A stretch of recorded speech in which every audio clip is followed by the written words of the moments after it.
Onofre, o senhor corrobora uma tese que me parece mais lógica, é a seguinte: nós estamos vivendo mais não porque os espíritos estão tendo essa, digamos assim, essa benesse de querer viver mais, mas porque a ciência conseguiu evoluir ao ponto de impedir que as pessoas sem absolutamente querer entrar na área do calci, né? Eu claramente acho que nós estamos vendo mais perfeitamente com a opinião, e a ciência é dada ao homem para o progresso, o conforto do homem. Evidentemente, não há por que se questionar isso. Olha, eu não tenho tempo agora, Moraes, desculpa, nós voltamos. O Luciano, do setor central, para o doutor Onofre e o senhor Calci, a pessoa sente quando está morrendo, ele sente dor. Olha, você não acompanhou o primeiro bloco, há um consenso entre o Calci e o doutor Onofre Alves Neves, que responderam essa pergunta, foi a primeira pergunta que nós fizemos, dizendo que não, a pessoa no momento da morte, ela não sente dor, ela passa a entrar num processo onde a dor desaparece. Vamos para um breve intervalo comercial, voltamos já já.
Estamos de volta com Opinião em Debate desta noite com o tema Os Mistérios que Envolvem a Noite.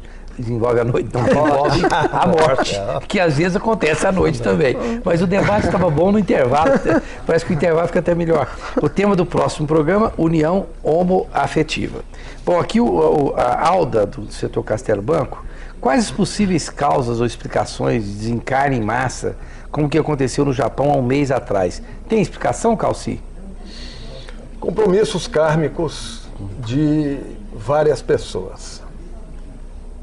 Esta é a questão para essa desencarnação em massa, desastre do avião, tsunami, o terremoto e etc. Compromissos kármicos de um grupo de pessoas que, não por determinação de Deus, mas pela sua própria necessidade, se agregam em determinado momento, em determinado instante, em determinada situação, para que ali se execute uma questão de dívida e de aprendizado para todos eles. Pode até fazer sim, mas me parece pouco, assim, verossímil, Calci, se me permite colocar essa dúvida, que, por exemplo, num voo, né? Que nesse voo 477, foi os 477, né? Paris. Paris. Reúne o jeito que vem lá, um vem do Uruguai, outro da Argentina, outro não sei da onde e tal. E aí todo mundo se reúne naquele voo para poder ter aquela catástrofe naquele dia. Não é uma coincidência? Não é forçar muita barra querer acreditar que essas pessoas iam convergir de vários locais justamente para falecer? Não necessariamente convergir de vários lugares, porque não é o gênero da morte. É a questão da morte. Vamos imaginar, aí hipoteticamente, por favor, uma pessoa que esteja também programada para morrer com um tipo de morte desse naipe aí. E ela não embarca nesse avião que irá cair, né? Mas ela tem um outro problema e vem a desencarnar. O que traz surpresa para todos nós por que muitas das vezes alguém queria embarcar e de última hora não embarcou, deu alguma coisa na pessoa e ela não embarcou, e um outro que chegou de última hora e comprou a passagem daquele que deixou de embarcar, né? E embarcou, e a coisa. Você acredita nisso também, Moraes Sete? Que há esse tipo de coisa?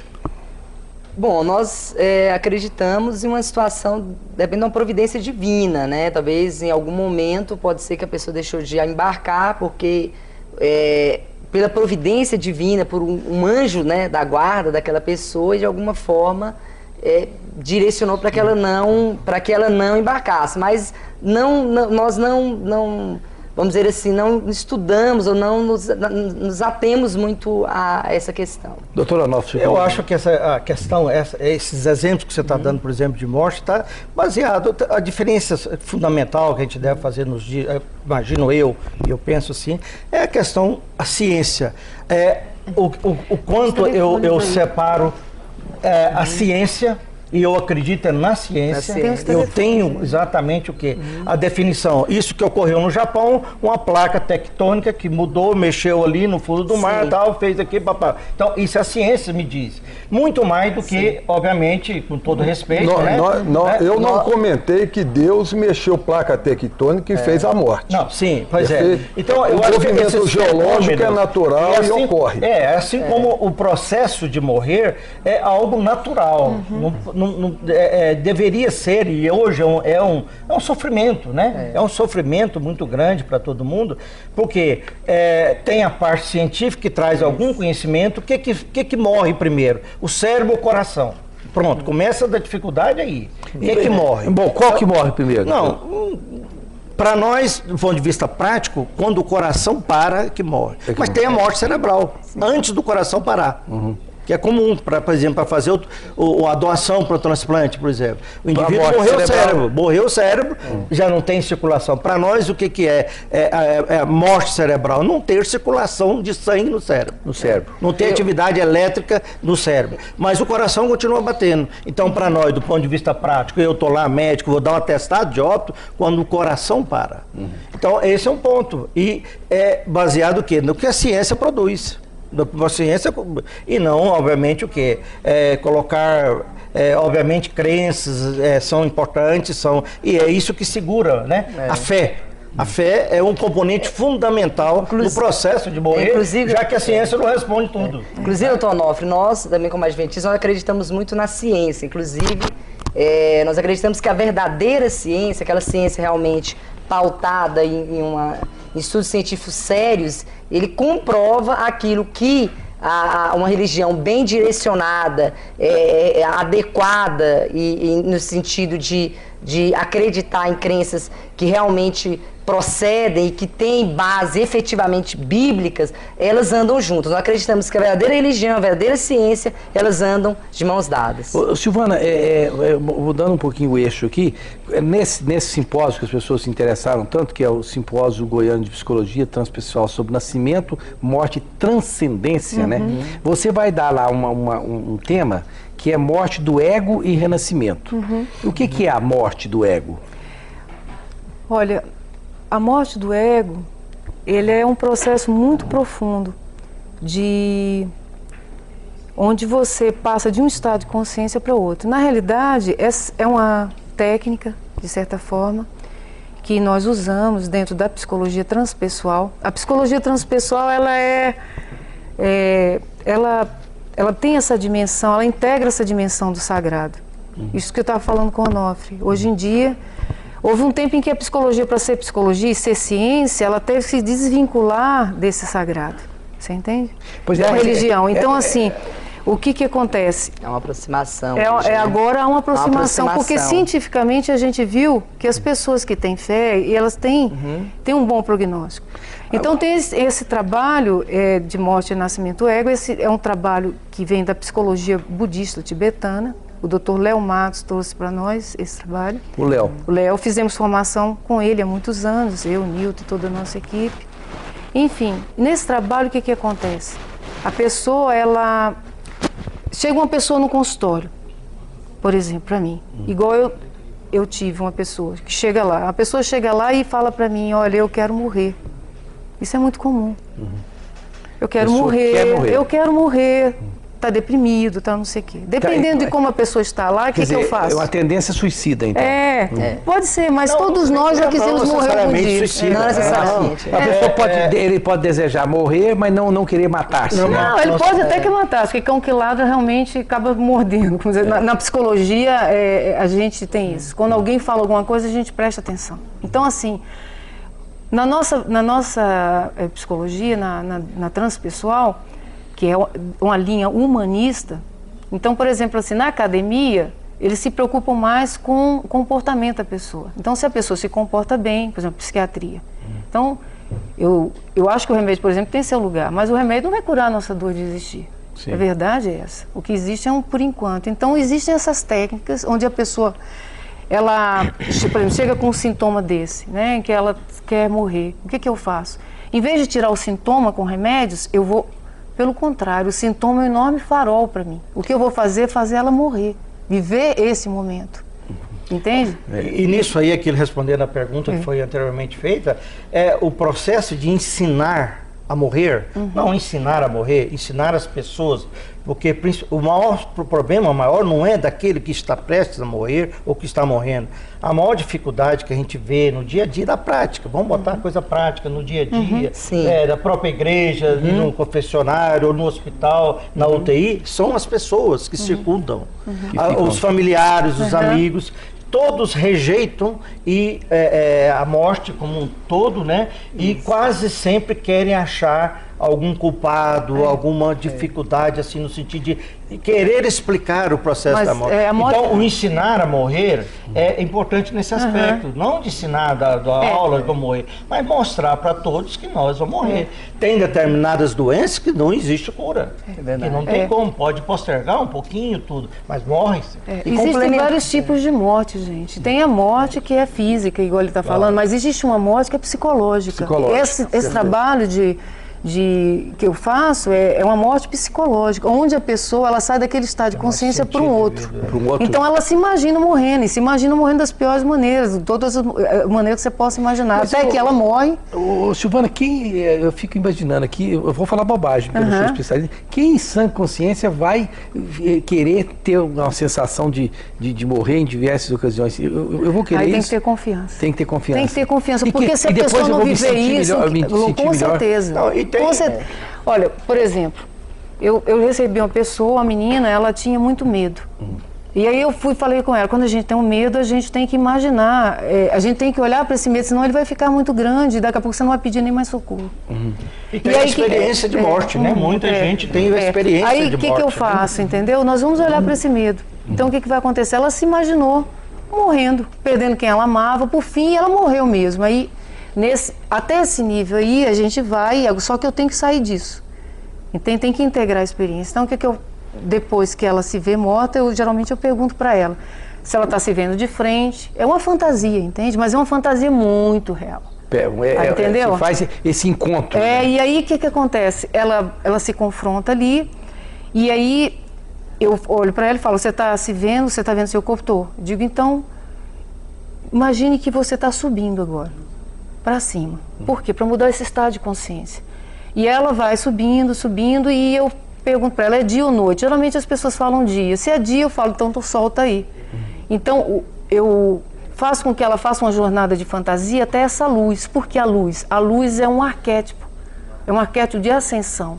Entendi. Até ela ir para essa luz e achar esse sol, que tem que ser um sol quentinho, amarelo, bonito, enfim, um sol de vida, até ela achar esse lugar, enquanto ela não encontrar ali, ela está vivendo, eu estou falando com essa pessoa no eu individual dela, é nesse nível psicodinâmico. A partir do momento que ela mergulha na luz, e eu deixo ela um tanto lá, é transpessoal. Então a psicologia transpessoal trabalha nesse nível, com outros estados ampliados de consciência. Rapidinho, ali que o Raulino pediu os comerciais, pois não, pode falar sério, bem rápido. Interessante, a doutora Silvana, ela apresentou justamente o tratamento psicológico. É interessante, fazendo um paralelo, né, com no caso, a religião. Existe um processo de morte também, que é a morte você morre para o mundo e nasce para Deus, né? E esse processo ocorre através, você deixa as coisas do mundo para trás e nasce de novo, né? A Bíblia propõe essa ideia, nasce para Cristo, para Deus, e isso é simbolizado na igreja, inclusive, pelo batismo. Que é um processo de morte para o mundo e nascendo para Deus, né? Isso é interessante. Eu só fiquei preocupado aqui, Silvana, que você falou que é morte do ego, né? E jornalista sem ego não faz programa. Jornalista tem que ter ego. Lógico, né? Mas você mora para um ego antigo. Mas um ego pequenininho, bom, saudável. O que não pode é aquele enorme. Grandão. Eu, às vezes, a Luana aqui, que agora é operadora do rádio, às vezes você começa o programa e tem lá uma tecla que, se não apertar, você fala e começa a ouvir sua própria voz, né? Aí eu fico falando para ela, todas as vezes que eles deixam, eu penso que é meu ego conversando, que ele tá fiscalizando. Tá me fiscalizando. Vamos para o intervalo comercial, voltamos já já.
Estamos de volta com Opinião em Debate, falando sobre o tema Os Mistérios que Envolvem a Morte. O tema do próximo programa, União Homoafetiva. Quero lembrar que eu estou com toda a minha equipe na Rádio Sucesso, 98,3, do meio-dia a 1, com o Jornal do Sucesso, com discussões muito interessantes, uma equipe espetacular. Bom, o André Braga, ele é diretor-geral do Hospital Geral de Goiânia. Um abraço ao competente Dr. André Braga. Lei de ação e efeito ou dever físico. Qual a diferença entre religião e moral nas ações do dia a dia? O senhor pode falar sobre isso aí, doutor Onofre Alves? Moral é algo que está muito relacionado com a ética, né? Aquilo que a gente diz que é moral, aquilo que é aceito, aquilo que é uma coisa convencional no sentido do bem, é ético. Eu fazer isso é moral. A moral e ética andam juntas, são coisas que andam juntas, obviamente o quê? Então todo o nosso desenrolar, no caso específico da atividade médica com relação à morte, por exemplo, nós lidamos sempre na ética e na moral daquilo que nós sabemos, exercemos e principalmente aquilo que é conhecimento médico. O Código de Ética Médica me permite, por exemplo, o novo Código de Ética Médica permite que eu possa praticar o que nós chamamos de ortotanásia. A não aplicação de recursos exagerados, impossíveis para prolongar a vida, por exemplo, que é considerada inevitável. Nenhum médico faz eutanásia, não existe. Ninguém provoca, ninguém faz alguma coisa para morrer. Mas também o inverso, o exagero da morte inevitável, primeiro, e daquilo que, sabendo que aquilo que eu faço vai trazer um sofrimento muito maior do que a própria morte, é permitido, é legal, é hoje moral, é tido como moral. Aqui o Adilson, bem rapidinho também, doutor Onofre, o senhor concorda que a doutrina espírita é que mais se aproxima da medicina? Percebo que as duas áreas coincidem em muitas coisas, pois o espiritismo tem como conceito um tripé que une ciência, filosofia e religião. Estamos nos deliciando com o programa, está de parabéns. Eu acho que todas as religiões têm alguma coisa a ver com a medicina. Eu acho que todas, como você bem disse, eu acho que todos nós... Lógico que tem princípios, tem entendimentos, tem tentativa de se explicar, principalmente aquilo que a ciência não explica, aquilo que não se tem, como a morte, por exemplo. Então, eu acho que, independente do espiritismo ou de outro, mas eu acho que todas as religiões têm alguma coisa para contribuir. E o objetivo final da medicina, como das religiões, é o bem-estar da pessoa, a qualidade, essa coisa toda. O Luciano, do setor central, para o Calci, a pessoa sente quando está morrendo? Ela sente dor, isso já foi respondido que não sente dor, mas a pessoa sabe que, puxa, eu estou sentindo, eu vou morrer. É assim?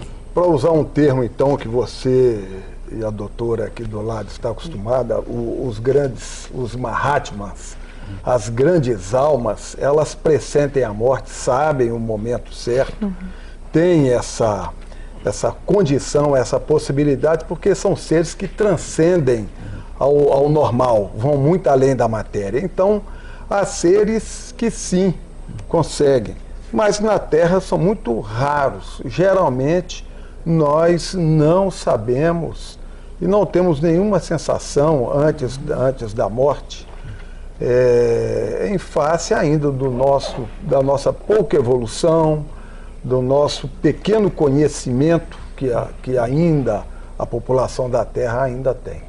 Perfeitamente. Quer dizer, eu, um pobre mortal jornalista, não vou pressentir minha morte, porque eu também não quero, não, mas não vou pressentir. Jornalista é uma turma à parte, é especial. Mas a gente vê, viu, muitos pacientes, a gente escuta eles até falando, e até mesmo aqueles que vão, por exemplo, operar de uma coisa grave, velhos, idosos, falam, conversam até, obviamente, sem nenhum cunho científico daquilo ali, o pressentimento, claro, de que está aproximando essa coisa. E muitos chegam até a dizer, não faça mais nada, eu quero morrer. Já sei que eu estou verdade, acontece. Fora isso o quê? Você não tem como documentar isso. Tem várias perguntas nesse sentido, Silvana. Você gostaria de complementar isso que o doutor... Eu concordo com o Onofre e acho assim que a pessoa, ela tem um lugar nela, só um sino aqui dentro. A verdade é essa. Nosso ser... A verdade é a seguinte, todos nós sabemos que vamos morrer. Agora, temos uma atitude diante disso, inconsciente, como se fôssemos para sempre, como eu falei antes. Acho que isso é um privilégio, né? Agora, eu considero um privilégio, não aquele que sabe que está vendo a morte, não, mas o indivíduo que morre tranquilamente. Isso a questão é viver com qualidade. A pessoa, é um sinal de tranquilidade. Né? Tem um antropólogo, chama André, eu acho que morreu, ele fala assim que o ser humano ele é o único ser que sabe da sua finitude e a grandeza de ser humano e o sentido que ele vai dar à vida é justamente porque ele sabe que um dia ele vai morrer. próprio Yogananda, na Índia, previu dia, o mês e a hora. Tem os e faleceu. Os lamas, rígido, não estava com nenhum problema de saúde. Sabia que ia morrer. Sabia. Então são seres que têm essa Existem esses seres, né, que estão nesses estados de consciência que sabem. O doutor Onofre estava falando, falou também dessa tranquilidade, né, na hora da morte. Eu tenho observado, né, pessoas que se aproximaram da morte ou por uma doença, ou mesmo que já estavam numa idade avançada e ali tiveram, talvez, um ataque do coração, algum problema, mas a gente, eu pude perceber nessas pessoas justamente aquela tranquilidade quando estavam ali naquele leito de dor ali no hospital, às vezes até em casa, né? E aquela tranquilidade confiante, né? Que iria morrer, mas que iria viver eternamente, viver ao lado de Deus. É fantástico essa tranquilidade. Me deu o sinal de 40 segundos ali. Esse tema é um tema tão fascinante que eu tenho certeza que nós não abordamos todos os seus diferentes aspectos. Eu quero agradecer aqui a participação de vários telespectadores, muitos que ligaram, pediram inclusive fazer uma análise um pouco mais bíblica e tal. A gente pode voltar a esse tema, não dá tempo para responder todos eles. Doutor Onofre Alves Neto, tenho o prazer de dizer que é meu amigo já do Conselho Regional de Medicina, a doutora Silvana de Castro, muito simpático, o Calcide Sarruris, que vem sempre aqui também, o Moraes Sete, que eu conheci agora, muito competente. Muito obrigado pela presença de todos vocês. E se alguém quiser o telefone de algum desses profissionais, pode ligar para o 3281-5666, anote aí, 3281-5666, falar com a Camila, que ela vai dar o telefone desses profissionais. As minhas considerações finais são as seguintes. Você pode não pertencer a nenhuma religião, você pode pertencer à religião que você bem entender, mas faça uma coisa interessante. Na dúvida, tenha uma vida ética, uma vida qualificada, uma vida da qual você possa se orgulhar. Porque com certeza é muito melhor você imaginar que se tiver um julgamento final, como muitas pessoas acreditam, e eu acredito, que você vai estar apto a enfrentá-lo com a maior competência e vai ser julgado por aquilo de bom que você fez e não ser julgado pelo que você fez de ruim. Então, em qualquer momento, pense na sua morte como algo que você está investindo em vida e talvez seja muito melhor. E todos nós vamos chegar lá. Fazer o quê, né? Até a próxima quinta-feira, se Deus quiser.